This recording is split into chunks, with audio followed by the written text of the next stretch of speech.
শহরকে নিরাপত্তা বেষ্টনীর চাদরে মুড়ে ফেলতে উদ্যোগ সাংসদ কীর্তি আজাদের। সাংসদ তহবিলের টাকায় শহরে বসছে 251টি সিসিটিভি ক্যামেরা। শহরে নাগরিকদের সুরক্ষা দিতে বিভিন্ন গুরুত্বপূর্ণ এলাকায় সাংসদের উদ্যোগে বসছে সিসি ক্যামেরা।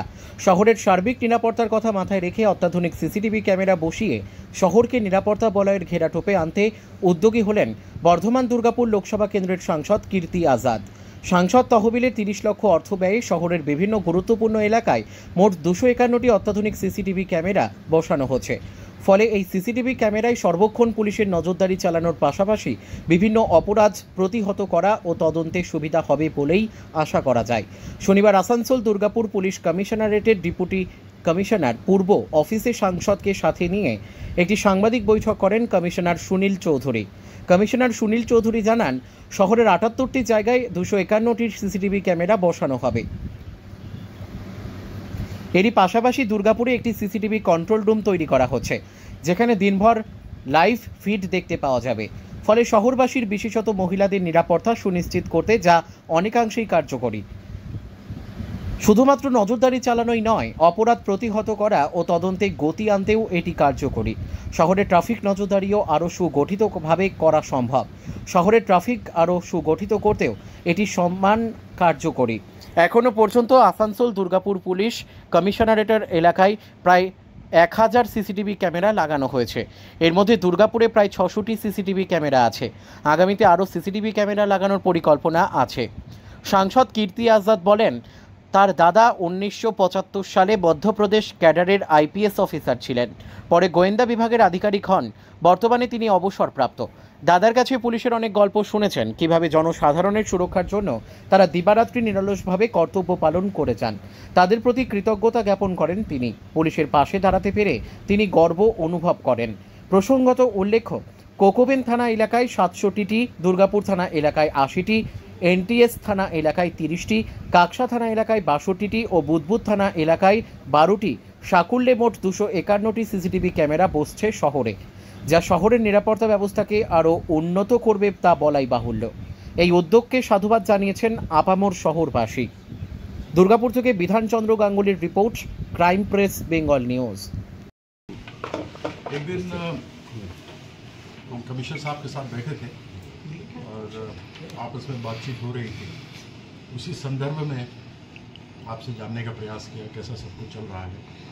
और बात आई कि यदि कुछ यहाँ पर वैसे तो 1000 के लगभग सीसीटीवी कैमरास लगे हैं, लेकिन अगर उसमें और कुछ बढ़ोतरी हो तो अच्छा होगा। और विशेष करके दुर्गापुर के लोगों का, जिनका कि आशीर्वाद मिला और उनके आशीर्वाद से हम जीत कर यहाँ पर सांसद बने, तो उनकी सुरक्षा के लिए कैमरास लग सकें, उनको उसका फ़ायदा हो सके। ऐसे में आपसे बात हुई और लगभग 251 अलग अलग लोकेशन में हमारे जो 5 पीएस पुलिस के पड़ते हैं, वहाँ पर यह सारा कुछ किया गया। और विशेष रूप से जहाँ तक पुलिस की बात होती है, पुलिस कुछ भी काम करे वो थैंकलेस जॉब होता है। और मैं इसलिए बताता हूँ क्योंकि मेरे भाई जो मुझसे बड़े भाई हैं, वो खुद 1975 के आईपीएस ऑफिसर हैं, मध्य प्रदेश काडर के थे और रिटायर किए as special director intelligence bureau. उन्होंने बताया कि किस प्रकार से ऑफिसर्स को कई बार तो 2-2 दिन 3-3 दिन ऐसी घटनाएं हो जाती हैं तो सोने का अवसर नहीं मिलता। और ख़ास करके वो लोग जो नीचे कांस्टेबल लेवल के लोग होते हैं, उन लोग को तो वैसे ही नहीं सो पाते हैं, उनके पास कंप्लेंट्स आते हैं, 1000 चीज़ है। तो सब कुछ जानते हुए उनसे जब ये चीज़ें पता लगे किस प्रकार से वह मेहनत करते हैं, तो हमने ये सोचा कि जब लोगों ने एक दायित्व दिया है तो लोगों की सुरक्षा के लिए और उनकी सुविधा के लिए क्यों ना यह सीसीटीवी कैमरास दिए जाएं।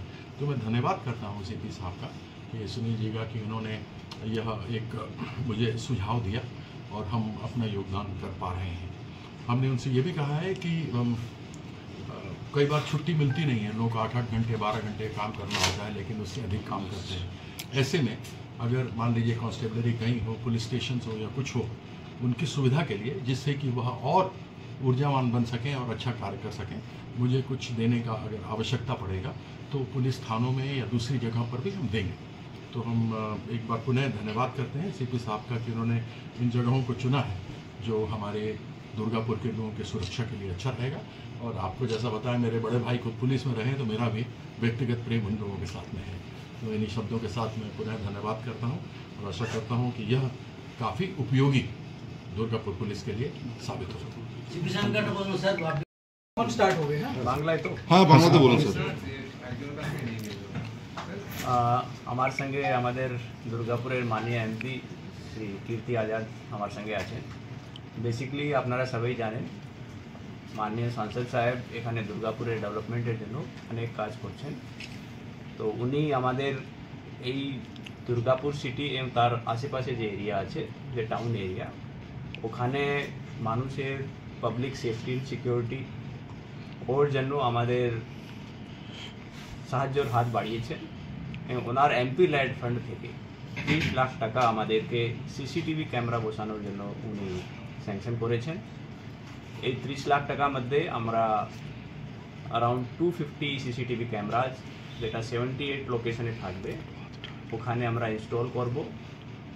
তার যে এরিয়া কভার হবে তার মধ্যে মেনলি আমাদের দুর্গাপুর সিটি এরিয়া, এছাড়া কোকোবন থানা এরিয়া আছে, কাঁকসা থানা এরিয়া আছে, মিরপুর আছে, এনটিএস থানা এরিয়া আছে। তো মোট 251 ক্যামেরাজ 78 লোকেশনে এই 30 লাখ টাকা যে এমপি লাইট ফান্ড আছে ওখান থেকে আমরা ইনস্টল করব। এর সঙ্গে সঙ্গে আমি এটাও জানাতে চাই, আমাদের দুর্গাপুর সাব ডিভিশন যে আছে, লাস্ট 1 বছর মধ্যে আমরা মোর দেন 600 ক্যামেরা ইনস্টল করেছি। এবং টোটাল আমরা এখন অবধি যে আমাদের যে ক্যামেরা আছে মোর দেন 1000 আছে।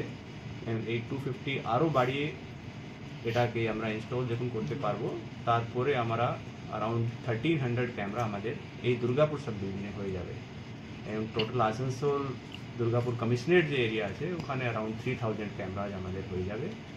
এই ছাড়া আমরা একটা দুর্গাপুরে একটা সিসিটিভি কন্ট্রোল রুম এস্টাবলিশ করছি, যার মধ্যে এই যে সিসিটিভির যে ফিড আছে, লাইভ ফিড আমরা দেখতে পারবো। তো মানুষের public safety and security, traffic management, crime prevention and investigation, এর মধ্যে আমাদের এই যে সিসিটিভি যেটা এমপি লাইট ফান্ড থেকে আসছে আমাদের খুব কাজে লাগবে। এবং আমি মাননীয় সাংসদ সাহেবকে আমাদের এডিপিসি তরফ থেকে ধন্যবাদ দিচ্ছি। স্যার এর আগে কাজে লেগেছে গত 1 বছরে? দেখুন, এটা শুধু ক্রাইম ডিটেকশন না, আমি যেটা বললাম, ইভেন আমাদের women safety and security, public safety and security, আমরা কোনো ল অ্যান্ড অর্ডার হলে ওখানে আমরা লাইভ ফিড দেখতে পারি। এছাড়া আমাদের যে ট্রাফিক সবসময় আমরা মানুষের ট্রাফিক পরিষেবা দিচ্ছি, সেখানে আমরা এটাকে কাজে লাগাচ্ছি। এবং ক্রাইম প্রিভেনশন তো অনেক হয়েছে, মানে আমরা সিসিটিভি দেখে অনেক ক্রিমিনালকে ধরেছি, মাল রিকভারি করেছি। সেটা ইভেন আপনারা দেখেছেন, আমরা সিসিটিভি লাস্ট যখন প্রেস ব্রিফও করলাম, অনেকবার সিসিটিভি ফুটেজ রিলিজও করেছি। তো ডেফিনেটলি এটা আমাদেরকে খুব কাজে লাগে। স্যার এর আগে কি কোনোদিন কোনো এমএলএ বা এমপি আপনাদেরকে তাদের ফান্ড থেকে টাকা দিয়েছে সিসিটিভি ক্যামেরা লাগানোর জন্য? হ্যাঁ, আমরা আসানসোলে পেয়েছিলাম, আসানসোল এমপি সাহেব আমাদেরকে দিয়েছেন। বলছি স্যার, অনারেবল এমপি সাহেব যেটা দিলেন এমপি লাইটের টাকায় 30 লক্ষ টাকা, সেটা তো দিলেন, কিন্তু এটা তো এনাফ নয় আমার মনে হয় একটা শহরের জন্য। আমার কথা হচ্ছে যে সিএসআর প্রজেক্টে এখানে প্রচুর ইন্ডাস্ট্রিজ রয়েছে, প্রচুর ব্যাংকিং সেক্টর রয়েছে, তারা কেন এগিয়ে আসছে না শহরের নিরাপত্তা? না দেখুন, আমি যেটা বললাম, আমরা অলরেডি লাস্ট 1 বছরে 600 অ্যাড করেছি। তো এটা বিভিন্ন যে সিএসআর প্রজেক্ট আছে, বিভিন্ন যারা ব্যবসায়ী আছে তাদেরকে সাহায্য নিয়েই আমরা করেছি। এবং যেটা এক্সিস্টিং আমি বললাম মোর দেন 1000 এখানে আছে। তো ডেফিনেটলি সেটা বিভিন্ন যে সংগঠনগুলো আছে বা ইন্ডাস্ট্রিগুলো আছে তাদের হেল্প নিয়ে আমরা করছি, আরও ভবিষ্যৎকালে আরও করবো। স্যার লাস্ট ইয়ারে চেম্বার অফ কমার্স থেকে বলা হয়েছিল তারা দেবে এডিপিসি 3টে থানায়, তারা কি কোনো ইয়ে করেছে? এই মুহূর্তে আমার কাছে রেকর্ড নেই, কিন্তু ডেফিনেটলি আমরা যখন সাহায্য চাই মানুষ সাহায্য করে। স্যার আপনি বললেন যে কন্ট্রোল রুম যেটা হবে, লাইভ কন্ট্রোল রুমটা কি কোনো জায়গায় ফিক্সড হয়েছে, কোনো জায়গা? হ্যাঁ, আমরা আমাদের যে ট্রাফিকের কন্ট্রোল রুম আছে ওখানে আমরা সব ক্যামেরার ফিড এক জায়গায় যাবে? হ্যাঁ, আস্তে আস্তে করে আমরা সব ক্যামেরার ফিড যে আছে ওখানে দিয়ে দেবো। मॉडर्नाइज हो रहा है ये।